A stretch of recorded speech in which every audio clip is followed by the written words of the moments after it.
थै borokni bwsagoro khao o thৈनि yafarmung kha ha sakani kaisa kotor yafarmung thৈनि bisingtino borok khorosoni langma mathangui mano tei khoroksa borok o samung kha belai kotor o kogno saikhanar ka tini Tripura Auto Rickshaw Worker Union ni songchama salno rwgui baithang musugui thirimani pandao agini mantri okra Manik Sarkar tini o pandao mantri agini mantri okra Manik Sarkar karibo tongkha CPI ni neta Amal Chakraborty তাই জুদা জুদা Adak rock দিয়ে দিছে রক্ত তারা দিয়েছে 50-এর উপর হইল। এটা নিঃসন্দেহে খুব উৎসাহব্যঞ্জক। যারা এখন অব্দি রক্ত দিলেন তাদের সুস্বাস্থ্য কামনা করছি। যারা রক্ত দেওয়ার জন্য অপেক্ষা করছেন আমি নিশ্চিত তাদের অধিকাংশ হয়তো শেষ পর্যন্ত রক্ত দিতে পারবেন। আমি শুনলাম মহিলারা এসেছিলেন কিন্তু রক্তাল্পতার কারণে তাদের কাছ থেকে রক্ত নেওয়া সম্ভব হয়নি। এটাই সারা ত্রিপুরার অভিজ্ঞতা। এবং প্রশ্ন যেটা দেখা যাচ্ছে হাসপাতালে গেলে তো রক্ত পাওয়া যাচ্ছে না, এবং রোগীকেই রক্তের ব্যবস্থা করতে হচ্ছে এবং যারা পাচ্ছে না তারা ভীষণ সমস্যায় পড়ে যাচ্ছে। এর থেকে যেটা মনে হচ্ছে সরকারের দিক থেকে রক্ত সংগ্রহ এবং এটা যোগান নিশ্চিত করার জন্য নিয়মিতভাবে সরকারের তরফ থেকে উদ্যোগ গ্রহণ করা হচ্ছে। বা বিভিন্ন গণতান্ত্রিক সংগঠন এবং সরকারের বিভিন্ন অফিস আদালতে যারা কাজ করে তাদেরকে উৎসাহিত করে যদি রক্তদানে অংশগ্রহণ করানো না যায় তাহলে এই সমস্যাটা থাকবে।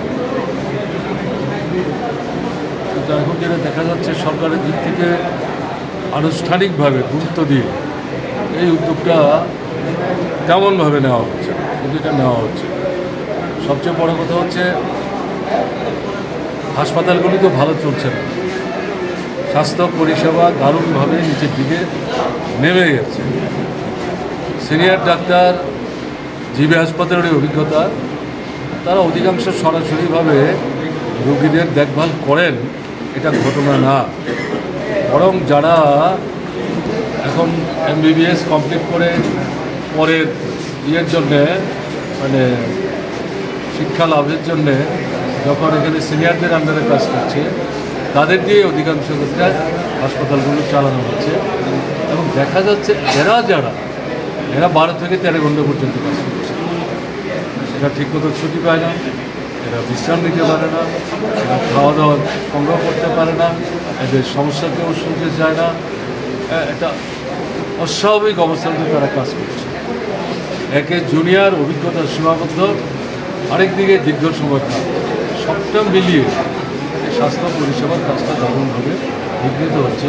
এটা শুধু জিবি না, জিবি IGM সহ সারা ত্রিপুরার এই যে জেলা হাসপাতাল, মহকুমা হাসপাতাল অধিকাংশ ক্ষেত্রে সমস্যাটা তৈরি হচ্ছে। এখন কিসের ভিত্তিতে সরকারের তরফ থেকে দাবি করা হচ্ছে স্বাস্থ্য পরিষেবার ক্ষেত্রে নাকি ভীষণ উন্নতি অগ্রগতি হচ্ছে।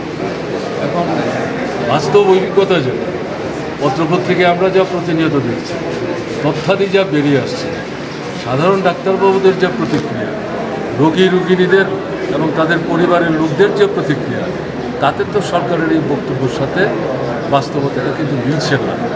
তো এই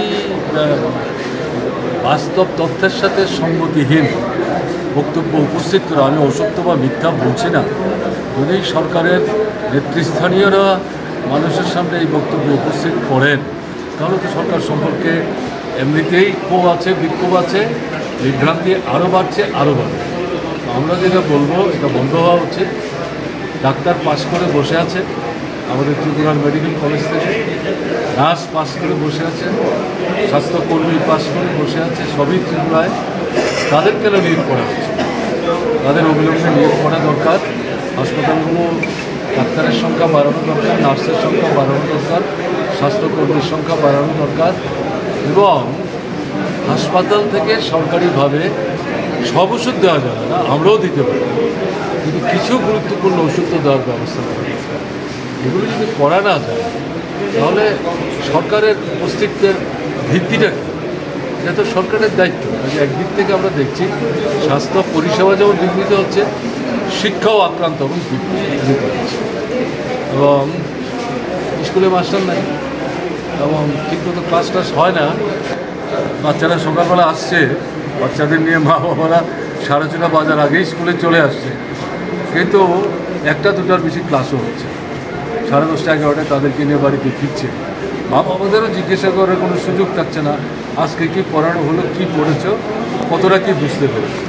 এই যে দুটো জায়গায় এই ঘটনাটা চলছে, এটা কিন্তু আমাদের বর্তমান নবীন প্রজন্মের ছেলেরা মেয়ে, তারাই তো ভাবি দেশের নাগরিক হবে, তারাই দায়িত্ব নেবে। তাদেরকে যদি ডেভেলপ করার জন্য স্বাস্থ্য এবং শিক্ষা দুটো ব্যাপারে যদি সরকার নজর না দেয়, তাহলে কী করে তারা ভবিষ্যৎ দিনে যথার্থ নাগরিক হিসাবে দেশ পরিচালনা, রাজ্য পরিচালনার ক্ষেত্রে কার্যকরী ভূমিকা নেবে। এই জায়গাটা আমাদের যা মনে হচ্ছে, সারা দেশের যে অভিজ্ঞতা, ত্রিপুরাতেও যেখানে বিজেপি শাসন আছে সমস্ত জায়গায় খুব উদ্দেশ্যমূলকভাবে এই জায়গাটা তারা অবহেলা করে চলেছে। এটার বিরুদ্ধে তো লড়াই, আন্দোলন, সংগ্রাম চলছে, কিন্তু আগামী দিনে আরও তীব্র, আরও ব্যাপক করতে হবে। এছাড়া কিন্তু আমাদের দেশের ভবিষ্যৎ অন্ধকার, এটাই বক্তব্য।